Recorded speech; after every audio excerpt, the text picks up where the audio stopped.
Hello guys! Welcome. So, no contact situation tayo ngayon. So, ngayon itatanong natin, may third party ba sa energy ng taong iniisip mo? Okay. Give me the message. May third party ba sa energy ng taong iniisip mo? Ayan. Yun yung tanong natin, no? So, be open-minded po. Hindi naman halos lahat makaka-resonate, Thank you nga po pala sa mga nagsusubscribe, sa mga bumabalik. Maraming salamat. May third party ba sa energy ng taong iniisip mo? Give me the message. So, lumabas ang Knight of Wands reverse, 2 of Swords upright, 7 of Pentacles upright, the Tower, and the Knight of Swords, 5 of Wands reverse, Justice, then the 6 of Pentacles reverse, upright, sorry. So, dito, the Moon, lumabas na naman ang the Moon, Hierophant, Ace of Pentacles, 5 of Cups, then the Star reverse, at meron ka dito, King of Pentacles reverse. So, dito, malakas yung fire sign. Merong Aries, Leo, Sagittarius, air sign, Gemini, Aquarius, and Libra. Earth sign, Virgo, Capricorn, and Taurus. At, so, ito lang nakikita ko. Okay? Meron ding water sign, Scorpio, Cancer, and Pisces. Malakas si Libra, malakas si Taurus, malakas din dito si Aquarius, okay? So, ito na yung nakikita ko. Halos lahat andito, pero mas nangibabaw yung energy na nabanggit ko. Okay? So, start na tayo. So, meron ding malakas na Libra, okay? So, lumalabas dito. So, nakikita ko dito yung overall energy mo na So, lumalabas dito, meron akong nakikitang indikasyon ng third party. Pero, hindi naman to masasabing sobrang solid, or stable. More on, imbalance ang nakikita ko dito or pwede rin, meron akong, yung bang posibleng karmic situation, okay?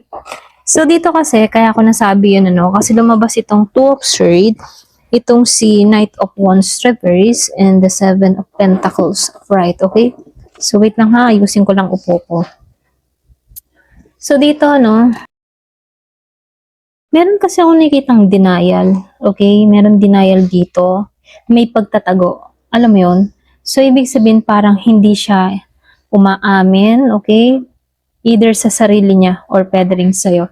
Hindi siya umaamin dito. Pwedeng merong involved dito pero pinipili niya munang i-ignore yung sitwasyon, So, lumalabas din dito, ito yung energy ng pagiging pabago-bago or flirtatious. Pwedeng meron kang person dito na malandi or pwede rin mahilig mag-flirt, mahilig makipag-communicate sa iba, mapababae, mapalalaki, ganon. Mahilig mag-entertain. So, posible na mayroon siyang ibang kausap or pwede rin may attraction, pero hindi naman seryoso, okay?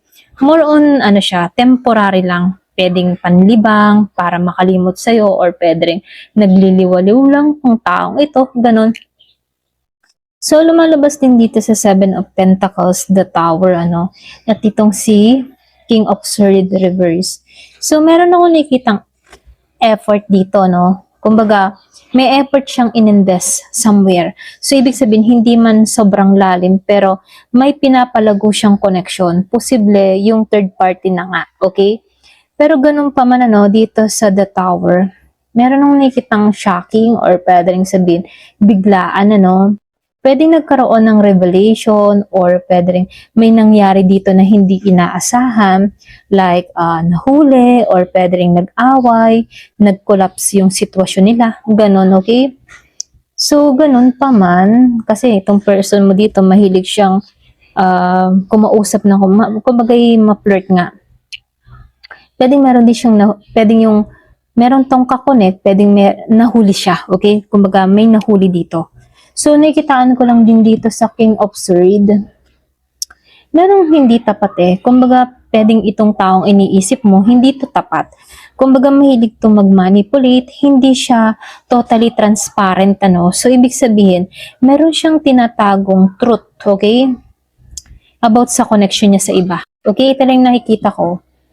Kahit meron tong third party, meron pa rin siyang kakonek na iba. Alam mo yon? Para bang hindi siya matalin ng iisang koneksyon. Ganon. Para bang laging may reserba, okay? So, lumalabas din dito, no? Kumbaga dito, ayaw niya ng gulo naman sa Five of Wands reverse. Kumbaga dito, no? Kung may third party man to, tinatry niyang i-avoid ang confrontation or pwedeng drama, okay? Kung meron man ha, pero ganun pa man, kasi lumalabas dito yung justice eh. Sabihin natin may third party siya, pero iniiwas niya, okay? Para bang tinatago niya na meron pa rin siyang kausap dito sa Two of Swords. Kasi hindi siya tapat dito sa King of Swords. So, lumalabas dito sa justice, meron akong nakikitang karmic situation dito. Pwedeng may consequences yung action ng taong ito. Kung may third party man to, hindi ito basta-basta lang. May balik to sa kanya. Okay? So, nakikitaan ko rin dito sa Six of Pentacles, upright, ano, yung energy na nagbibigay dito sa dalawang to, posible na hinahati niya yung attention, effort niya between you at sa another person, okay? Sabihin meron siyang iba dito, pero naiisip ka pa rin ng tao na to. Para bang namamangka din to sa dalawang ilog, okay? So, nakikitaan ko rin dito sa the moon at itong si Hierophant reverse, ano? Malakas talaga yung hidden ng taong ito. Malihim.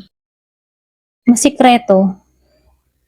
Confirm na may hindi malinaw dito. Ito lang nakikita ko. Kasi kadalasan, meron tinatagong third party or pwede ring emotional confusion dito. So, malakas yung Scorpio, Year of the Dog. So, nakikitaan ko lang din dito, no? Kumbaga, itong person mong ito, hindi to mahilig, yung parang hindi siya tradition dito eh. Siya yung tipo ng tao, yun nga sinabi ko nga kanina, mahilig makipag-flirt, ayaw lumagay sa tahimik, ayaw niya ng pang long term. Ganon siya dito, okay? So, dito, no, lumalabas din dito, sa Ace of Pentacles and the Five of Cups, may bagong simula, pwedeng bagong connection or pwedeng opportunity sa ibang tao. Pero ganun pa man, ano, kasi ang Ace of Pentacles, mostly ito yung bagong simula, no? Pero ganun pa man, ano, dahil lumabas ang Five of Cups dito, may pagsisisi. Pwedeng ikaw, merong bagong simula na nangyayari sa'yo dito. Okay? At ito yung pinagsisisihan ng tao na to. Posible dahil sa mga choice niya, including third party, at yung mga sitwasyon na pinasok niya. Okay? So, lumabas ang the star reverse dito. So, ibig sabihin, nawalan na to ng pag-asa, okay? Nawalan na to ng clarity. Hindi siya masaya sa current situation niya ngayon. Yun yung pinaka hagupit sa kanya dito. Hindi siya masaya sa kinalalagyan niya ngayon dahil sa kagagawan din niya rito, no? So, lumabas si King of Pentacles reverse. Unstable to ha. Pagdating sa commitment, hindi siya grounded, maging sa kanyang estado financial, ano, hindi rin stable, no? Kaya posible na hindi rin to, kumbaga hindi siya maayos ngayon dito sa King of Pentacles reverse. Kumbaga yung connection niya ngayon, ano, hindi rin masasabing pang matagalan. Ito lang nakikita ko. Kasi kahit meron to, ng third party, sumasakay ka pa rin sa isip ng tao na to. Ito lang nakikita ko. Meron third party pero hindi masasabing matatag. Hindi kasi stable. Hindi rin malinaw yung intention ng person mo dito. May halo siyang pagsisisi pagdating sa'yo. Okay? So, nakikitaan ko dito kahit may third party to, hindi to masasabing pang long term, ano. Kasi hindi rin masasabi tong solid na relasyon.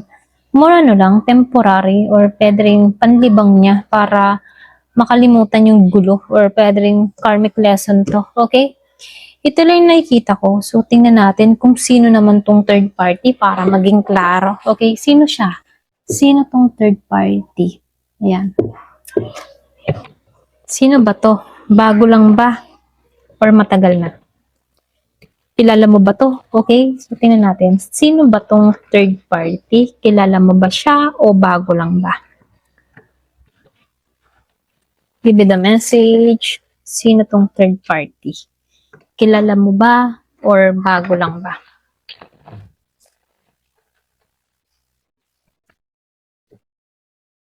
Lumabas ng Five of Cups, Knight of Wands, the Star, King of Pentacles, the Fool, Ace of Swords, at Four of Swords reverse, ano. So, dito, no, yung overall kasi dito, halos siya ng fast at new energy, okay? So, ibig sabihin, posibleng kilala mo na siya, okay? Pero nagkakaroon kasi dito ng bagong simula or pwede rin meron lang bumabalik ulit. So, nakikitaan ko dito sa Five of Cups reverse and the King of Cups right. Ito yung healing from the past eh. So, strong sign na galing siya sa nakaraan. Ito lang yung nakikita ko. Pwedeng ex dating kausap niya or ex na kilala mo, ganun. Someone na nagkaroon ng emotional history sa taong ito. So, lumalabas dito sa King of Cups. Emotionally mature ang dating niya rito. Hindi siya basta-basta. Marunong tong mag-handle ng feelings, kaya may lalim yung connection nila. So, nakikitaan ko lang din dito sa Seven of Cups and the King of Wands reverse at itong si Two of Wands reverse. So, ibig sabihin marami tong option. Hindi lang ikaw ang choice ng tao na to. At hindi lang siya, okay? Meron akong nakikitang third party, isa sa mga pinagpipilian, pero hindi pa fully clear yung direction. Para bang marami kayo? Isa ka rin sa choice. Pero nakikita ko dito madami eh. Pwede marami siyang kausap, marami siyang ka-fling-fling, ganyan, ka-connect. So, lumabas ang King of Wands reverse. May pagka-controlling siya dito, no? Pero, inconsistent. Pwedeng may pagka-maego to or siloso itong third party. May pagka-siloso, silosa yung third party. Okay? So, nakikitaan ko rin dito, no? Hindi sigurado yung direction nila eh. Kumbaga, walang solid na plano dito sa Two of Wands reverse. Para bang nagsusubukan lang sila. Pero ganun pa man, dito sa Knight of Wands upright, mabilis to, okay? Para bang, syempre, pag bagong kakilala, andun yung excitement, andun yung passion, mabilis lang. Pero wala yung tunay na, yung pure na intention, ano? Pwedeng init ng katawan, okay? So, biglang pasok, biglang balik kaysa posibleng, para bang biglang dating, biglang balik, biglang init, ganun. Exciting, ganyan. Parang bang mabilis lang tong pumasok sa kanyang buhay recently. Okay? So, lumalabas dito sa The Star. Meron namang hope sa connection nila dito, no? Pwedeng taong ito ay someone na nagbibigay sa kanya ng comfort, healing. Kung meron kang person dito na nasaktan sa'yo, meron siyang ex na nagbalik sa kanya rito, kinukomfort tong tao mo, o itong person mo, no? Kinukomfort.